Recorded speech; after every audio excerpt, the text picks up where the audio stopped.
Welcome to History at the OK Corral. Don't forget to subscribe, hit the like button, and share this episode with a fellow history lover.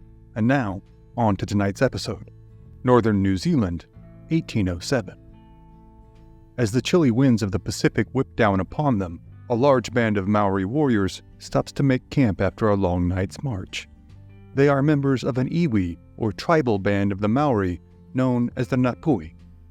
Their force is roughly 500 warriors in total, full of veterans spoiling for a fight. They are on the warpath and have been on the move all night in an attempt to position themselves within striking distance of their target. Their target is an encampment of their hated rivals, the neighboring Ngati Whatua. The years prior have been marred by incessant intertribal warfare, seeing thousands of Maori perish at the hands of warriors from rival tribes. Battles could be vast in both scope and bloodshed, with rival armies numbering into the thousands. Rival chiefs would invest great amounts of time and capital into recruiting neighboring bands to attack a mutual rival. Though there is no historical consensus on the exact genesis of this conflict between the Ngapuhi and the Ngati Whatua, it is thought among many to have started over one side being shorted of their allotment in the annual fish harvest.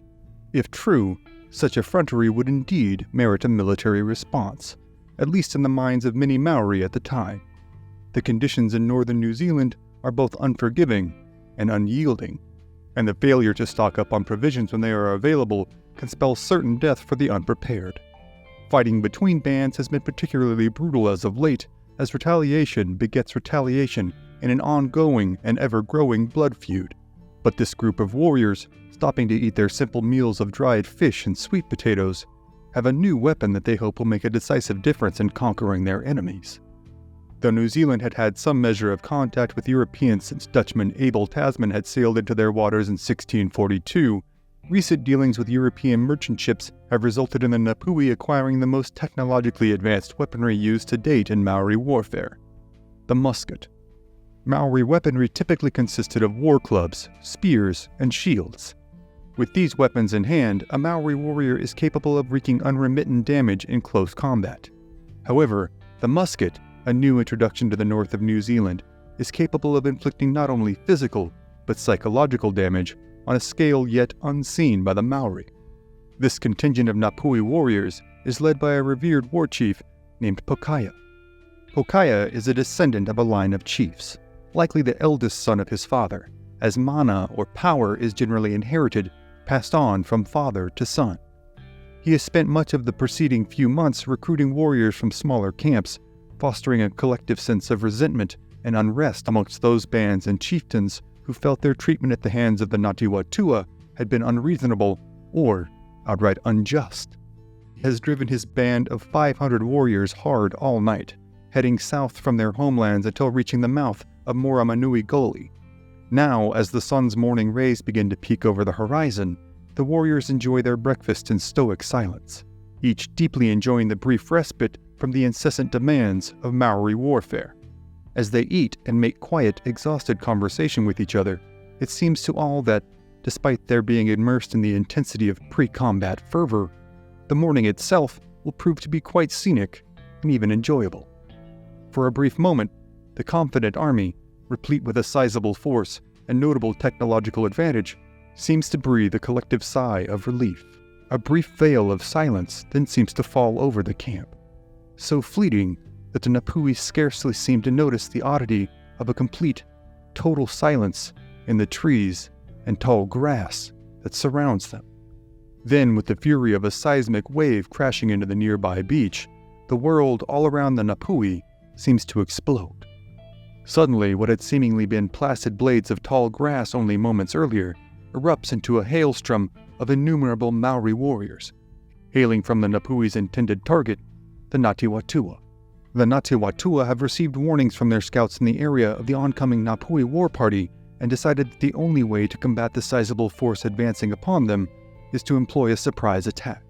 Though the Maori are indeed highly organized warriors, capable of not only carrying out lengthy, complex tactical maneuvers, and are perhaps the most adept purveyors of siege warfare on the planet at the time, they are also masters in the art of planning and executing ambushes.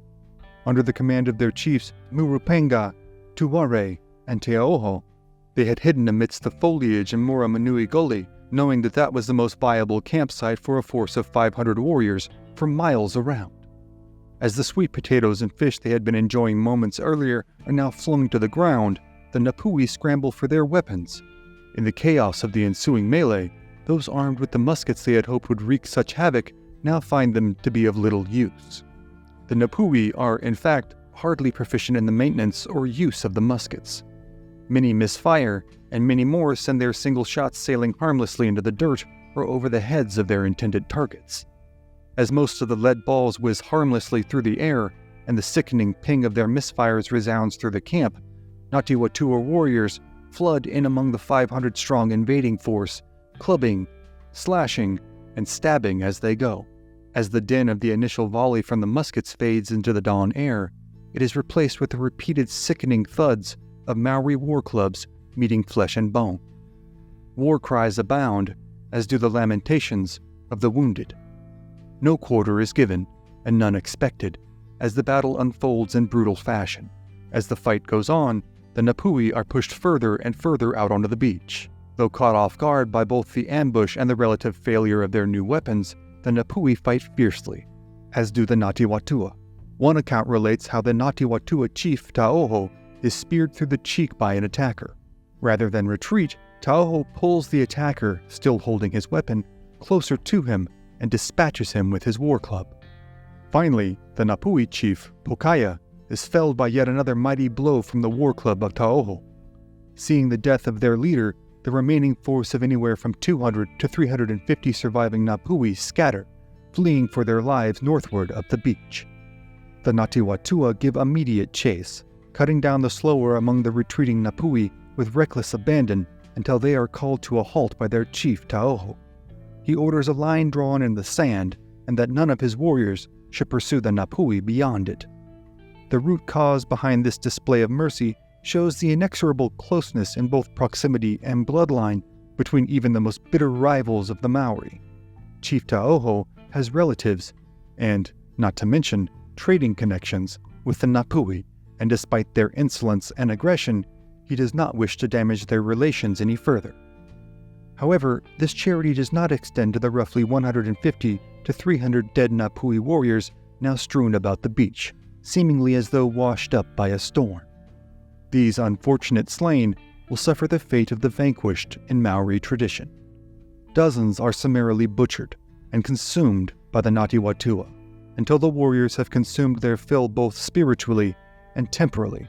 Then their remains are left where they have fallen. For weeks to come, the Ngati Whatua will witness large flocks of seagulls congregating on the beach from their village a few miles away. This macabre event will give birth to the Maori name for this battle, Tekai a Te Kauroro, or the Seagulls' Feast. Though it is merely a continuation of an ongoing feud, and in fact much smaller in scale than many previous engagements between the two factions, the Seagulls' Feast marks a seminal point in Maori history, the beginning of what will come to be known as the Maori Musket Wars. These brutal wars will carry on over a period of 3 decades, from 1807 until 1837, and will see as many as 3,000 separate engagements between rival Maori bands. The Musket Wars will result in the deaths of between 20,000 and 40,000 Maori, and the loss of countless more to the throes of slavery as prisoners of war. But, for tonight, the stories of these battles, as well as the countless tales of heartache, horror, and heroism that abound within the 30-year history of the Musket Wars, are other stories for other times.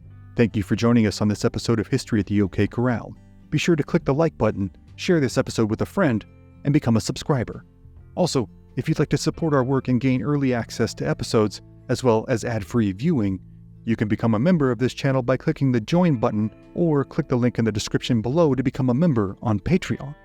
Thank you again for watching, and we'll see you next time on History at the OK Corral, home of history's greatest shootouts and showdowns.